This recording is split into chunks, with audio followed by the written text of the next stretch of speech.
열왕기상 5장 1절에서 10절의 말씀을 보도록 하겠습니다. 오늘 말씀을 가지고 은혜로 극복하라, 은혜로 극복하라 라는 제목으로 같이 은혜를 나누기로 합니다. 5장은 요단강 동편에서 정착했던 이스라엘 세 지파가 나오고 있습니다. 세 지파의 족보가 나오고 있습니다. 르우벤 지파, 갓 지파, 그리고 므낫세 반지파라고 그러죠. 므낫세 지파 가운데 절반이 요단강 동편에 정착을 하게 됩니다. 그래서 므낫세 반지파라고 말하죠. 이들은 모세의 인도하에 있을 때 요단강 동편에 있는 아모리 족속을 정복하고 난 다음에 그 땅을 자신들의 정착지로 모세에게 요구하게 되죠. 그래서 르벤 지파와 갓 지파와 므낫세 반지파가 요단강 동편에서 정착하게 됩니다. 먼저 르벤 지파를 살펴보기로 합니다. 야곱의 12아들 가운데 첫째 아들이 누굽니까? 바로 르벤입니다. 르벤은 장자죠. 르벤은 혈연적으로는 장자이지만 아버지 야곱에게 장자로 인정받지 못합니다. 장자의 권리를 상실하게 되죠. 왜 그렇습니까? 아버지 야곱에게 큰 죄악을 행하였기 때문입니다. 르벤은 한때 라헬의 여종이었다가 야곱의 첩이 되죠. 야곱의 아내가 된 빌라와 간통을 하게 됩니다. 작은 어머니와 간통한 거죠. 이로 인해서 아버지의 침상을 더럽히게 됩니다. 야곱은 르벤의 장자권을 인정하지 않아요. 그래서 나중에 12아들을 축복할 때 야곱은 르벤에 대해서 이렇게 예언을 합니다.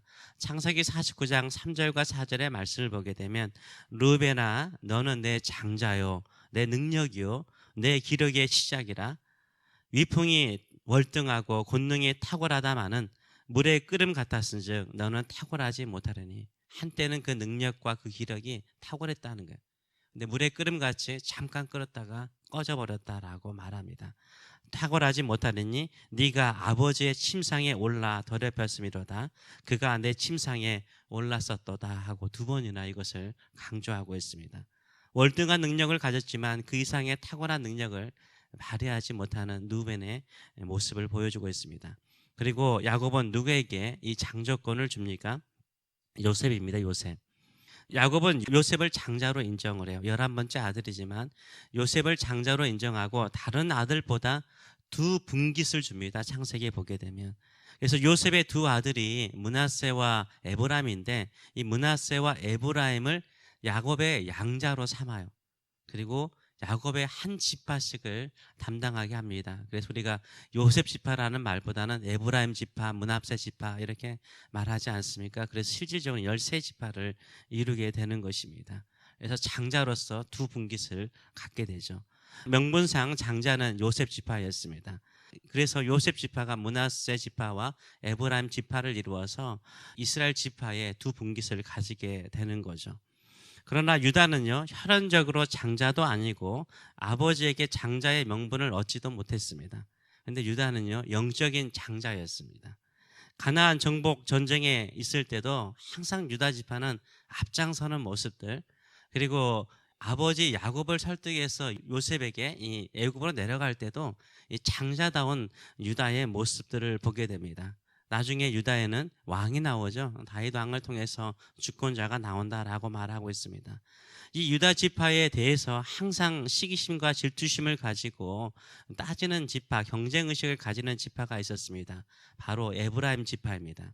이 장자의 명분을 가진 요셉 지파 중에 이 에브라임 지파, 원래 므낫세가 큰아들이고 에브라임이 작은 아들인데 야곱이 두 손주가 오니까 축복을 하는데 어떻게 합니까? 손을 어그러지게 축복을 하죠. 이것을 못마땅히 요셉이 못마땅히 여기지만 아버지는 그대로 하죠. 실질적으로 므낫세보다 에브라임 지파가 더 강성해져요. 이것들을 이미 하나님께서 다 하시고 하시는 모습을 보게 됩니다. 근데 이 유다가 12지파 가운데서 장작적인 모습들을 보여주니까 제일 시기하는 지파가 에브라임 지파였습니다. 여러분도 알다시피 솔로몬이 죽고 난 다음에 북이스라엘과 남유다로 나라가 갈라집니다. 이 남유다는 다윗 왕가를 따르죠. 근데 북이스라엘은요, 새로운 왕을 세웁니다. 이 새로운 첫 번째 왕이 누굽니까? 바로 여로보암입니다. 여로보암은 어느 지파 사람일까요? 짐작하시죠? 에브라임 지파 사람인 것입니다. 요셉 지파는 장자의 명분을 가졌지만 장자로서의 역할을 하지 못합니다.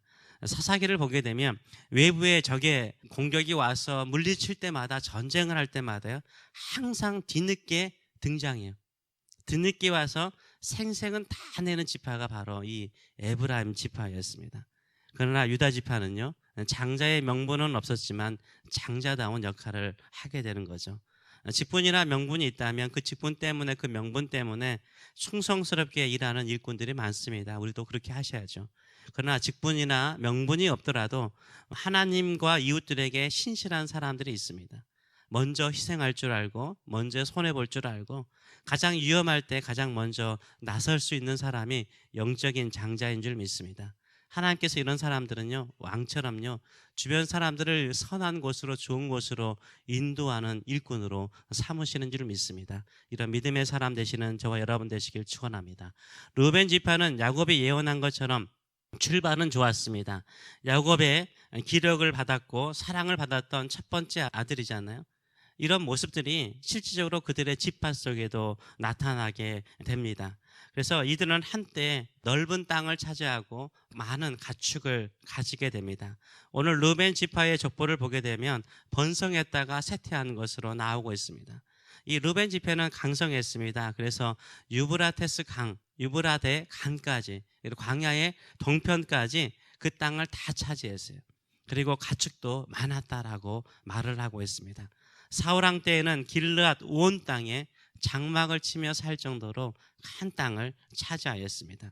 9절과 10절을 보게 되면 이렇게 말하죠. 또 동으로 가서 거주하면서 유브라데 강에서부터 광야 지경까지 다다랐으니 이는 길르앗 땅에서 그 가축이 번식함이라. 사울 왕 때에 그들이 하갈 사람과 더불어 싸워 손으로 쳐 죽이고 길르앗 동쪽 온 땅에서 장막에 거주하였다라고 말을 해요.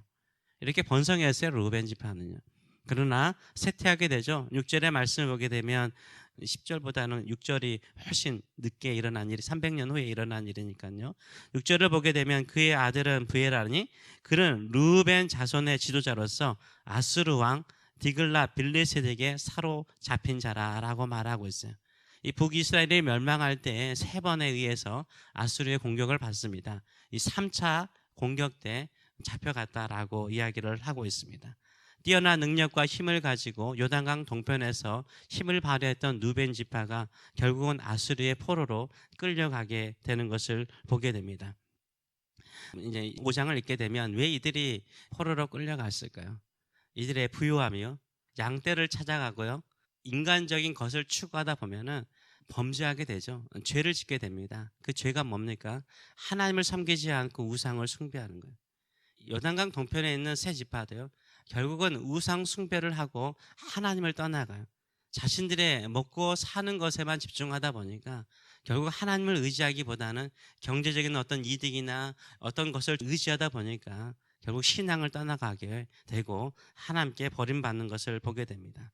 저도 항상 제 자신에게 묻습니다. 생존을 위한 인생인가, 사명을 위한 인생인가? 출발은 좋지만 나중에 그 월등한 능력을 가지고 자신을 위해서 살다가 나중에 좋지 않은 인생이 되지는 않을까 항상 내 자신을 살피곤 합니다. 누구나 물이 끓는 것처럼 뜨거운 열정을 가지고 열심히 섬길 수 있죠. 그러나 너무나 쉽게 꺼져가는 능력일 때가 많고 또 교만하여서 죄를 지을 때도 많습니다. 이런 생각이 들 때마다 저는 항상 십자가를 붙들고 나갑니다. 여러분도 알다시피 르우벤과 유다는요, 크게 다르지 않아요. 둘 다 범죄한 사람들입니다. 근데 르우벤은요, 그것을 극복하지 못해요. 그 죄악을, 그 범죄를 극복하지 못해요.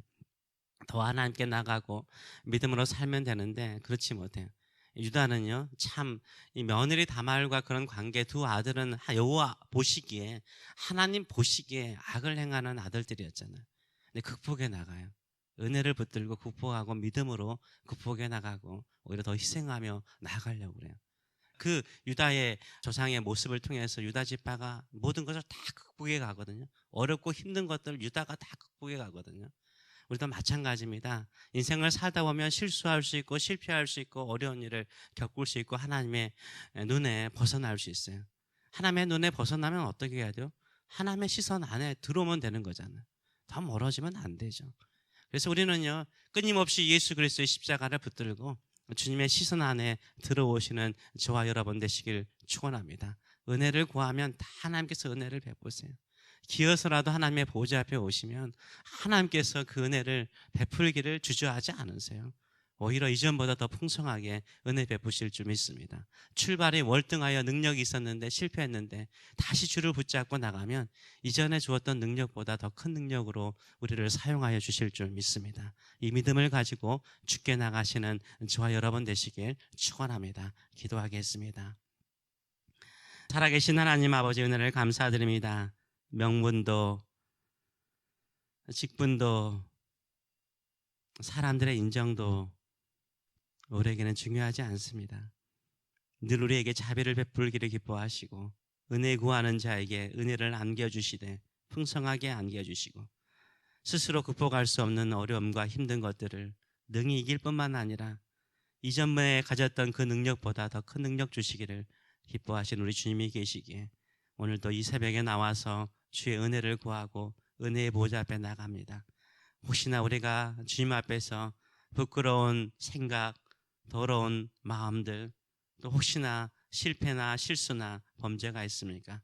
오늘도 예수 그리스도의 십자가의 보혈로 정결하게 하여 주시고 그 모든 것을 극복하고 이전보다 더 큰 능력을 가지고 성령의 능력을 가지고 주의 나라를 위해서 쓰임받는 저희들의 삶들이 될 수 있도록 축복하여 주시옵소서. 처음보다 나중에 더 아름다운 인생들 되게 하여 주시옵소서. 감사드리며 예수님의 이름으로 기도하옵나이다. 아멘.